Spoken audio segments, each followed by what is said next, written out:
కాకినాడ జిల్లా సిహెచ్ అగ్రహారంలో చిన్నారి జ్ఞానేశ్వరి ఆచూకీ కోసం పోలీసులు గాలింపు కొనసాగిస్తున్నారు. 6 రోజుల క్రితం పెంపుడు కుక్కతో వెళ్లిన చిన్నారి జాడ ఇప్పటికీ లభ్యం కాలేదు. అయితే పాప నల్లకొండ వైపు వెళ్లినట్లు కదలికలను గుర్తించారు. కుక్కను ఫాలో అవుతున్న చిన్నారి తల్లిదండ్రులు డాగ్ స్క్వాడ్ రాత్రంతా ఆ కుక్కను ఫుడ్ పెట్టి తెల్లవారుజామునే పాప కోసం అడవిలోకి వెళ్లారు. మరోవైపు చిన్నారి ఆచూకీ తెలిపిన వారికి ₹1,00,000 రివార్డును కూడా పోలీసులు ప్రకటించారు. అయితే ఫెన్సింగ్ దగ్గర లాస్ట్ సారిగా మిస్ అయిన చిన్నారి ఆనవాళ్లు గుర్తించినట్లు తెలుస్తుంది. అయితే గ్రామస్తులు కూడా ఫెన్సింగ్ దగ్గరే చిన్నారిని చూసినట్లు చెప్తున్నారు. దీంతో ప్రత్యేక బృందం రంగంలోకి దిగి చిన్నారి కోసం గాలిస్తున్నారు. కుక్కకు ట్రాకర్ కట్టి పాప ఆచూకీ కోసం ప్రయత్నిస్తున్నారు.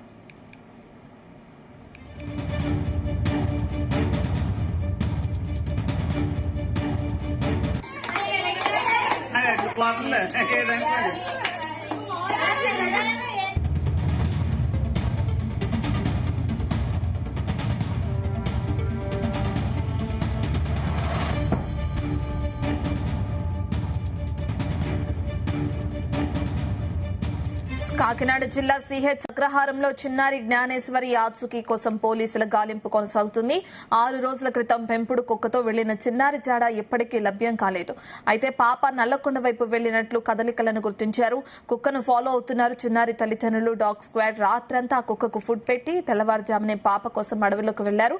మరోవైపు చిన్నారి ఆచూకీ తెలిపిన వారికి ₹1,00,000 రివార్డును కూడా ఇప్పటికే పోలీసులు ప్రకటించారు. అయితే ఫెన్సింగ్ దగ్గర లాస్ట్ సారిగా పాప మిస్ అయిందని చిన్నారి ఆనవాళ్లను గుర్తించినట్లు తెలుస్తుంది. అయితే గ్రామస్తులు కూడా ఫెన్సింగ్ దగ్గరే చిన్నారిని చూసినట్లు చెప్తున్నారు. దీంతో ప్రత్యేక బృందం రంగంలోకి దిగి చిన్నారి కోసం గాలిస్తుంది. కుక్కకు ట్రాకర్ కట్టి పాప ఆచూకీ కోసం ప్రయత్నిస్తున్నారు.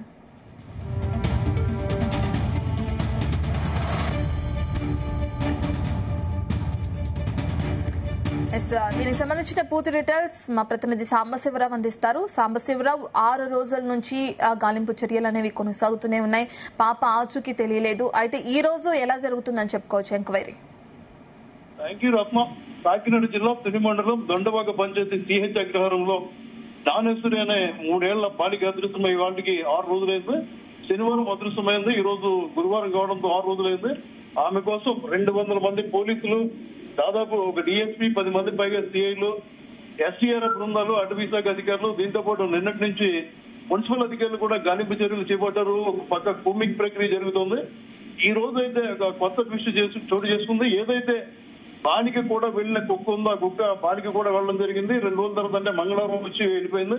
మళ్ళీ బుధవారం దాన్ని ఏదైతే మున్సిపాలిటీలో కుక్కలు పట్టుకునే టీం ఉందో ట్యాక్స్ కేసెస్ పట్టుకున్నారు. దానికి ఇప్పుడు ఈ రోజు పోలీసులు జీపీఎస్ సిస్టమ్ ని అమర్చి దాన్ని మళ్ళీ యథాప్రకారం ఇప్పుడు ఎంతవరకు బంధించిన కుక్కని జీపీఎస్ అమర్చిన తర్వాత వదిలేస్తున్నారు. అది ఎక్కడికి వెళ్తుందో జీపీఎస్ ద్వారా ట్రాక్ చేసి తద్వారా అక్కడికి వెళ్లే ప్రయత్నాలు చేసే చర్యల్లో భాగంగా ఈ ప్రక్రియ చేపట్టడం జరిగింది. అదేవిధంగా ఏదైతే ఇప్పుడు ఈ కుక్క ఉందో ఈ కుక్కకు సంబంధించి ఆ కుక్కకి 2-3 క్లాసులు తీసి బాగా కుక్క ఒంటి నిండా రాసి ఆ వాసన పోలీస్ శాఖకు చూపిస్తున్నారు. తద్వారా ఆ కుక్క ఎక్కడికి వెళ్ళిందన్నది కూడా పోలీస్ శాఖలో వాచ్ చేసే అవకాశం ఉంది. ఇదే వాళ్ళకి దొరుకుతున్న ఆఖరి అవకాశంగా భావించి ఈ ప్రక్రియకు శ్రీకారం చుట్టడం జరిగింది. కూంబింగ్ మాత్రం జరుగుతోంది. ఏదైతే ఆ బాలిక ఉందని అనుమానిస్తున్నారో ఆ ప్రాంతంలో పూర్తిగా గాలింపు చర్యలు జరుగుతున్నాయి. నల్లకొండ ప్రాంతంలో కూడా పోలీసులు గాలిస్తున్నారు. అయితే ఇంతవరకు ఎలాంటి ఆచూకీ దొరకలేదు.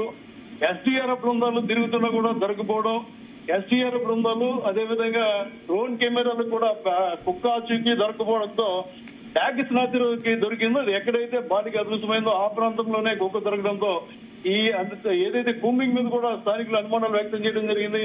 మొత్తం మీద ఖచ్చితంగా ఈ రోజు అమ్మాయిని ట్రై చేస్తాం, అమ్మాయి బతికే ఉంటుందన్న ధీమా మాత్రం వ్యక్తం చేస్తున్నారు. ఆ బాలికను ఈ రోజు పట్టుకునే చర్యల్లో భాగంగానే పెద్ద ఎత్తున కూంబింగ్ ముమ్మరం చేశారు. ఈ జీపీఎస్ సిస్టమ్ అమర్చి వాళ్ళ పెంపుడు కుక్కను వదిలేయడం ద్వారా అది ఎక్కడికి వెళ్తుందో దాన్ని క్యాచ్ చేసి ఆ ప్రాంతాల్లో ఆమె ఉన్నట్టుగా గుర్తించే అవకాశాలు కనబడుతున్నాయి రత్న. ఫెన్సింగ్ దగ్గరే పాపని ఆఖరిసారిగా చూసామని గ్రామస్తులు తెలియజేయడం కూడా మనం చూస్తున్నాం సాంబశివరావు. అయితే ఫెన్సింగ్ తర్వాత ఏముంది? పొలాలు ఉన్నాయా, లేదంటే మళ్ళీ అడవి ప్రాంతం ఉందా? పోలీసులు అటు కూడా గాలింపు చర్యలు కొనసాగిస్తున్నారు. కొంత భాగం అటవీ ప్రాంతం ఉంది. అదేవిధంగా ఇప్పుడు ఏదైతే వీళ్ళు ఈ బాలిక తల్లిదండ్రులు బాలిక అమ్మమ్మ తాత పనిచేస్తున్నారో అందుకు సంబంధించిన ఫామ్ హౌస్లు కూడా ఉన్నాయి. మొత్తం 100 ఎకరాల్లో తోట విస్తరించి ఉంది. చుట్టూ కొండ ప్రాంతం ఉంది. అయితే కొండ ప్రాంతానికి వెళ్లే అవకాశం లేదు. ఏదైతే ఈ తోట విస్తీర్ణం ఉందో ఆ ప్రాంతంలోనే ఉండొచ్చని అనుమానిస్తున్నారు. సీసీ కెమెరాలు బాలికి వెళ్ళిన సీసీ కెమెరాలు కూడా కొంతవరకు అంటే తండ్రి వెళ్ళిపోవడం, తండ్రి వెనకాల పిల్లలు వెళ్తున్నా తల్లి పట్టించుకోకపోవడం అంటే మొదటి రోజు సీసీ కెమెరా ఫుటేజ్ గుర్తించడం జరిగింది. కాబట్టి ఖచ్చితంగా ఆ చిన్నారి ఈ ఏరియాలోనే ఉంటుందనే అనుమానాలు కూడా వ్యక్తమవుతున్నాయి. ఆ దిశగానే పోలీసులు చర్యలు తీసుకుంటున్నారు. పెద్దాపురం డీఎస్పీ ఆధ్వర్యంలో 10 మంది సిఐలు, దాదాపు 15 నుంచి 20 మంది ఎస్ఐలతో పాటు 200 మంది పోలీసు సిబ్బంది దీన్ని ప్రతిష్టాత్మకంగా తీసుకుని పనిచేస్తున్నారు. ఎందుకంటే తుని ఎమ్మెల్యే యనమల దివ్య నన్ను అక్కడికి వెళ్ళడం జరిగింది. బాలిక తల్లిదండ్రులతోనూ స్థానికులతోనూ మాట్లాడారు. అదేవిధంగా పోలీసు అధికారులతో కూడా మాట్లాడడం జరిగింది. అవసరమైతే ముఖ్యమంత్రితో మాట్లాడి కేంద్ర బృందాలది కూడా తీసుకొస్తాం. గాలింపు మాత్రం ప్రతిష్టాత్మకంగా తీసుకుని పిల్లని ప్రాణాలతో తీసుకురావాలని ఎమ్మెల్యే ఆదేశించడం జరిగింది. దీంతో పోలీసులు కూడా దీన్ని ప్రతిష్టాత్మకంగా తీసుకున్నారు. ఎస్డీఆర్ఎఫ్ బృందాలు రాత్రింబగళ్లు గాలిస్తున్నాయి. ఖచ్చితంగా ఈ రోజు మాత్రం బాలికను ట్రై చేసే విధంగా అధికారులు చర్యలు తీసుకుంటున్నారు. రత్న సాంబశివరావు, 6 రోజుల క్రితం పాప మిస్ అయింది అంటే 6 రోజుల నుంచి కూడా గాలింపు చర్యలు చేపడుతున్నారు. మన పాపకి, అంత చిన్న పాపకి ఆహారం లేక తన పరిస్థితి ఏ విధంగా ఉంటుందో అనే అనుమానాలు కూడా తెరపైకి వస్తున్నాయి. మరి ఈ రోజు ఎంక్వైరీ పూర్తయిన తర్వాత పాప ఆచూకీ లభ్యమవుతుంది అనుకోవచ్చు. ఖచ్చితంగా మీరు చెప్పినట్లుగా 6 రోజులుగా ఆ చిన్న పాపకి ఆహారం గానీ లేదా మంచినీరు గానీ దొరికే పరిస్థితులు అయితే అక్కడ కనపడడం లేదు. కుక్క మాత్రం 2 సార్లు వెళ్ళొచ్చింది. కాబట్టి ఆ ఏరియాలో ఎవరు లేరు. ఎందుకంటే ఉంటే కుక్కను పట్టుకునే అవకాశం కూడా ఉంటుంది. కాబట్టి ఎవరూ లేని ప్రాంతంలో ఆ బాలిక ఉంది కాబట్టి అక్కడ ఆహారం కూడా దొరకపోయే అవకాశం ఉందని చెప్తున్నారు. పోలీసులు కూడా ఆ కోణంలో కూడా ఆలోచిస్తున్నారు. అదేవిధంగా కిడ్నాప్ జరిగిందన్న కోణంలో కూడా పోలీసులు దర్యాప్తు కొనసాగుతుంది. మీరు చెప్పినట్లుగా ఆ ప్రాంతంలో ఆహారం లేకపోతే ఆ బాలిక ఏదైనా జరిగి ఉండొచ్చనే అనుమానం కూడా స్థానికుల్లో వ్యక్తమవుతుంది. అందుకే పోలీసులు గాలింపు ముమ్మరం చేయడంతో పాటు అన్ని కోణాల్లోనూ ఆలోచించిన తర్వాత చివరి ప్రయత్నంగా ఏదైతే వారు పెంపుడు కుక్క బాలికతో పాటు వెళ్ళి 2 సార్లు అక్కడికి వెళ్ళి వచ్చిందో ఆ పెంపుడు కుక్కకి జీపీఎస్ సిస్టమ్ అమ్మటం ద్వారా దాన్ని తిరిగి ఇప్పుడు ప్రస్తుతం వారి బందీలో ఉంది కాబట్టి దాన్ని వదిలేయడం ద్వారా అది ఎక్కడికి వెళ్తుందో తద్వారా ఆ ప్రాంతంలో గాలిస్తే ఖచ్చితంగా చర్యలు కనపడతాయి. ఆ అమ్మాయి దొరికే అవకాశం ఉందని చెప్తున్నారు. అందరూ మాత్రం బాలిక బతికి ఉండొచ్చన్న ఒక ఆశాభావం వ్యక్తం చేస్తున్నప్పటికీ ఆహారం, మంచినీరు లేకుండా 6 రోజులు ఆ అమ్మాయి బతికి ఉండగలుగుతుందన్న కోణంలో కూడా అందరూ అనుమానాలు వ్యక్తం చేస్తున్నారు. ఏదేమైనప్పటికీ ఈ రోజు ఖచ్చితంగా సాయంత్రంలాగా గుర్తిస్తామని మాత్రం పోలీసులు చెప్తున్నారు. Thank you Sambasivarao.